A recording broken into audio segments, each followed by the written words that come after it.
Sihlanganisa iminyaka engamashumi ayisithupha isikhondlakhondla soMsakazo uKhozi FM nokuyisiteshi esingaphansi kweNhlangano yezokusakaza iSABC. uKhozi lugubha leminyaka nje lusaqhubeka nokundizela phezulu njengoba lunabaleli abacela ezigidini eziyisishiyagalombili.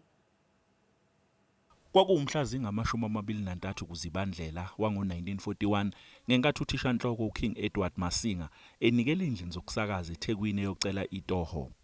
Nakuba babelokhu bemchitha kodwa akazange aphela amandla njengoba wagcina eqopha umlando ngenkathi efunda izindaba ezadonsa imizuzu emithathu nabantu basala bebambe ngezansi bezwa kukhulunywa ulimi lwesiZulu emsakazweni owawusakaza ngesiNgisi.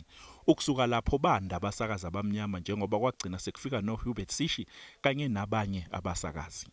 Ngo-1960 kwagcina kusungulwa uRadio Zulu nokwathi ngo-1996 waguqulwa wabizwa ngoKhozi FM. Ushobane kaMangethe njengoba yaziwa kanjalo Masinga wedlule emhlabeni ngo-1990 eseneminyaka engamashumi ubudala.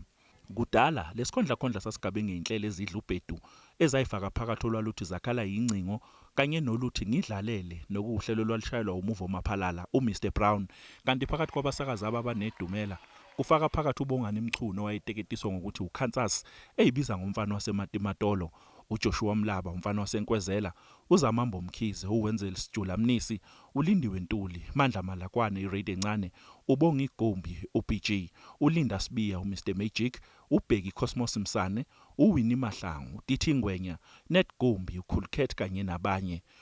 Kwakunemidlalo ke yomoya eyayidla ubhedu eyayibenza babamba umoya abalaleli okwakufaka phakathi othi wamgana ngithulise emnguni kanye neminye. Sithi khula sikhondlakhondla soMsakazo nyone emaphiko phiko nguCalvin Dludla weindaba zeSABC.